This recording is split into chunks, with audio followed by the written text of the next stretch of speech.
स्वामी जी, मेरा एक निजी अनुभव बताता हूं कि हम एक गोला खींचते हैं, उस गोले के अंदर एक सेंटर होता है जिसको हम केंद्र कहते हैं। मैं आपको 30-50 साल पहले ले जाता हूं, तो उस केंद्र के अंदर गुणी व्यक्ति रहते थे, गुण रहते थे, गुणों की पूजा की जाती थी और गुणशील व्यक्तियों को समाज में सबसे अग्रिम पंक्ति में रखा जाता था। और जो परिधि है उस परिधि पे धन दौलत साधन पद प्रतिष्ठा रहती थी।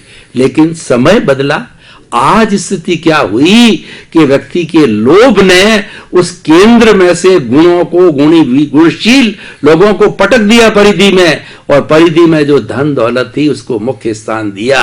यानी किसी बाई हुक और क्रुक लक्ष्मी किसी ने अर्जित की कर दी, फिर भी वो केंद्र में आ गया, अगली पंक्ति में आ गया, अपराध करके हिंसा करके अगली पंक्ति में आ गया। स्वामी जी, एक बहुत बड़ी समस्या है और इसका समाधान चाहिए, क्योंकि ये अभी बदलाव आया है। तो अध्यात्म विज्ञान के माध्यम से आप एक अच्छा संदेश दीजिए हमारे श्रोताओं को कि पुनः स्थिति जो पहले थी वो वापस हो जाए। धन्यवाद। बात सही है कि विचार क्रांति अभियान से समाज बदलेगा, धर्म बदलेगा, राष्ट्र बदलेगा, लोगों की सोच बदलेगी, और यह बदलाव शुरू हो चुका है। और मैं समझता हूँ आम लोग अभी खुद सोच रहे हैं कि इस प्रकार से गलत काम न करना चाहिए और ना ही गलत काम करने वाले को सपोर्ट देना चाहिए। तो ये विचार क्रांति अभियान भारतवर्ष में शुरू हो चुका है, लोगों के मन में आ चुका है, खास करके युवाओं के मन में आ चुका है। मगर जो लोग बुजुर्ग हैं, जो लोगों की उम्र 50-55 साल से ऊपर है, तो उनकी एक मानसिकता बनी हुई है, अभी भी वो गलत काम करने के लिए सोच रहे हैं। हो सकता है 5 साल 10 साल में ये बदलाव पूरे भारतवर्ष में हर व्यक्ति उसको देख सकेंगे। तो ये विचार क्रांति का अभियान हो चुका है और गलत व्यक्ति को गलत कहने की क्षमता आज हमारे प्रधानमंत्री ने ही शुरू किया है, और लोगों को फिर ऐसा बल मिलता है कि नहीं, गलत को गलत हम भी कह सकते हैं। पहले डर था क्योंकि ऊपर से नीचे तक करप्शन था और गलत रास्ते पर चलना, साम दाम दंड और भेद करके, यही उस एक नीति थी।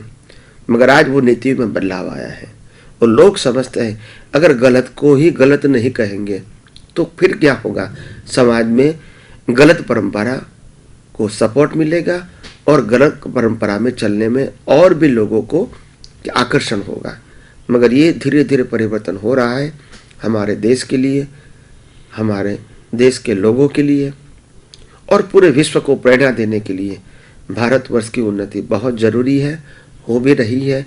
और मैं समझता हूँ कि विचार क्रांति अभियान से जो जो लोग गलत काम कर रहे हैं हर फील्ड के अंदर, चाहे नेता के रूप में, अभिनेता के रूप में, बिजनेसमैन के रूप में, सामाजिक कार्यकर्ता के रूप में और इंडस्ट्रियलिस्ट के रूप में, धर्मगुरु के रूप में, जो जो लोग गलत काम कर रहे हैं आज धीरे धीरे लोगों के सामने नजर में वो गिर रहे हैं। भले इतना इफेक्ट अभी नहीं दिखता है मगर लोगों की सोच बदली, लोगों की दृष्टि बदली। एक व्यक्ति गलत काम करेगा तो उनको 1000 लाख मैसेज मिल जाएंगे कि गलत किया, गलत किया, गलत किया। मतलब लोग जागृत हो चुके हैं। हो सकता है फिजिकली रिजल्ट आने में थोड़ा समय लगेगा, मगर पहले विचार क्रांति अभियान, फिर जबान में आएगा, फिर एक्शन में आएगा।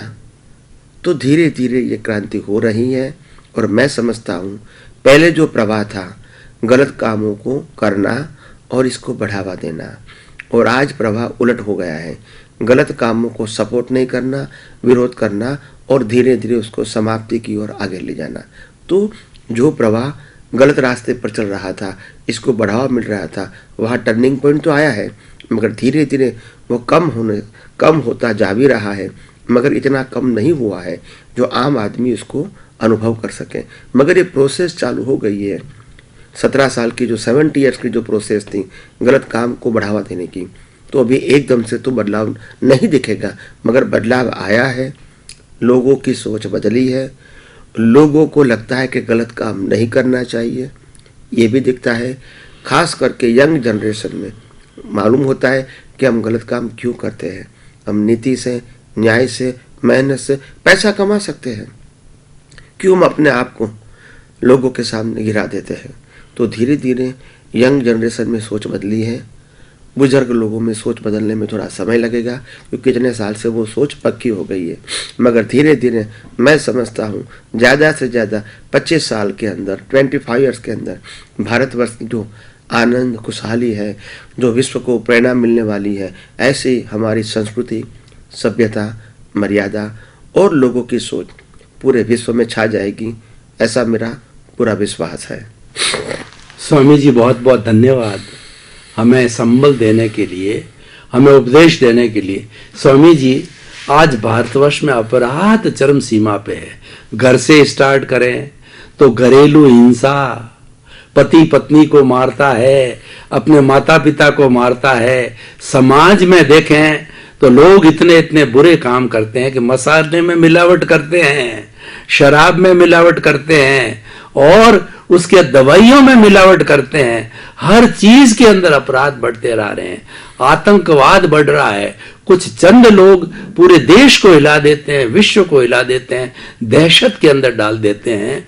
तो इस तरीके से ये अपराध बढ़ने से सारी सोसाइटी आक्रांत है, संक्रांत है, दुख में है। तो आध्यात्म विज्ञान से आप एक ऐसा संदेश दीजिए, ऐसा प्रेरणा दीजिए कि लोगों की सोच बदले और लोग, और ये दुनिया जानती है कि जिस अपराध में जा रहा हूं इसका परिणाम बुरा है, मेरी जेल हो सकती है, मेरा कुछ भी बुरा से बुरा होता, फिर भी वो करता है। तो इनकी सोच को अच्छी करने के लिए अध्यात्म विज्ञान के माध्यम से, नई दृष्टि, नई खोज के माध्यम से आप लोगों को प्रेरणा दीजिए कि इस रास्ते पे आइए। ये रास्ता आनंद का है, सुख का है, शांति का है। धन्यवाद प्रश्न के लिए। सबसे बड़ी बात यह है कि समाज के अंदर आज बहुत सारे दूषण आम लोगों के अंदर घर कर रहे हैं, दिमाग में बैठ गया है, सेट हो गया है।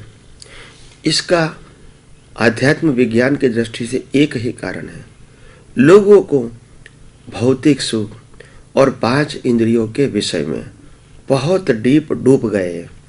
वेस्टर्न कल्चर, पश्चिम की संस्कृति को अपनाने में लोग जुड़े हुए हैं। लोगों के अंदर हरीफाई हो रही है और वो हरीफाई के आधार से ही आमदनी कम है और रिक्वायरमेंट, इच्छा, अपेक्षा बहुत ज़्यादा है। तो इसके लिए आदमी को गलत काम करना पड़ता है। पति पत्नी को मार देता है, पत्नी पति को मार देता है, बच्चे माँ बाप को मार देता है, माँ बाप अपने सुख के लिए बच्चे को मार देता है, पार्टनर पार्टनर का खून कर देता है, बिजनेसमैन दूसरे बिजनेसमैन का खून करवाता है, मार फाड़ करवाता है और गलत रास्ते पर चल जाते हैं। पैसा कमाने के लिए बच्चे चरस, गांजा, ड्रग्स वगैरह में चले जाते हैं। ऐसा क्यों होता है? सिंपल बात है, लोगों को 5 इंद्रियों के विषय में इतनी जागृति हो चुकी है ताकि वो प्राप्त करने के लिए कुछ भी कर सकते हैं। तो इसीलिए हमको समाज को बदलना पड़ेगा और समाज को बदलना का मतलब होता है लोगों की सोच को बदलना पड़ेगा। कैसे बदलेंगे? हमको समझाना पड़ेगा। हम यानी कोई एक व्यक्ति की बात नहीं है, धर्मगुरु भी आएंगे, समाज सेवक भी आएंगे, शिक्षक और प्रोफेसर भी आएंगे, नेता भी आएंगे, अभिनेता भी आएंगे, राजकीय नेता भी आएंगे। हर व्यक्ति है, उनकी एक फर्ज होती है, जहाँ जहाँ वो जाते हैं और जहाँ जहाँ इसका ग्राउंड है, बैकग्राउंड है, वहाँ वहाँ वो जाके ये बताए कि आखिर साधन, संपत्ति, संबंध और सत्ता वो व्यवहार चलाने के लिए जरूरी है। मैं इसको मना नहीं करता हूँ, मगर वो सुख देने का साधन नहीं है। वो हमारे जीवन में अशांति पैदा करता है, वैर पैदा करता है, राग द्वेष पैदा करता है, क्रोध, मान, माया, लोभ पैदा करता है और व्यक्ति व्यक्ति के प्रति अंतर बढ़ाता है, अपने खुद के अंदर मानवता को नष्ट कर देता है। तो ये बात हमको खुद को भी समझना पड़ेगा और समाज को भी, जहाँ तक हमारी पहुँच है वहाँ तक लोगों को भी बताना पड़ेगा, अवेयर करना पड़ेगा। क्योंकि इसी से समाज में दूषण बढ़े हैं, अपराध बढ़े हैं, द्वेष भावना बढ़ी है, कोर्ट कचहरी और मारने की, लूटने की, ब्लैकमेलिंग करने की, ये सब कुछ संभावना इसीलिए बढ़ी है। लोगों की सोच में 5 इंद्रियों के जो विषय होते हैं, जितना ज़्यादा से ज़्यादा प्राप्त करूं, वो सोच के कारण ऐसे गलत काम लोग करते हैं। तो हमारी सोच, हमारा फर्ज ये है कि लोगों की सोच को बदलें। पहले सोच बदले, फिर जबान बदलेगी, फिर एक्शन बदलेगी, और एक्शन बदलने के बाद इंसान में परिवर्तन आएगा, समाज में परिवर्तन आएगा और राष्ट्र में परिवर्तन आएगा। और ये राष्ट्र में जब परिवर्तन आएगा तो विश्व के हर लोग इनकी नोट लेंगे कि ऐसे बड़े राष्ट्र हैं जो उन्होंने इतना परिवर्तन किया है और लोगों के अंदर एक जागृति दिया है, अच्छा इंसान बनना, अच्छा व्यवहार करना, अच्छी जबान होना चाहिए, प्रेम, मैत्री और भाईचारा होना चाहिए। तो आध्यात्म विज्ञान ये कहना चाहते हैं कि आप सब लोग मिलके ये हिंदुस्तान के नए हिंदुस्तान बनाए, नए भारत बनाए, न्यू इंडिया। और ये बनाने के लिए हम सबका सहयोग चाहिए, और सहयोग के अंदर सबसे पहले सोच बदलनी है। ये दुनिया सिर्फ हमारे लिए नहीं है, हम सबके लिए है।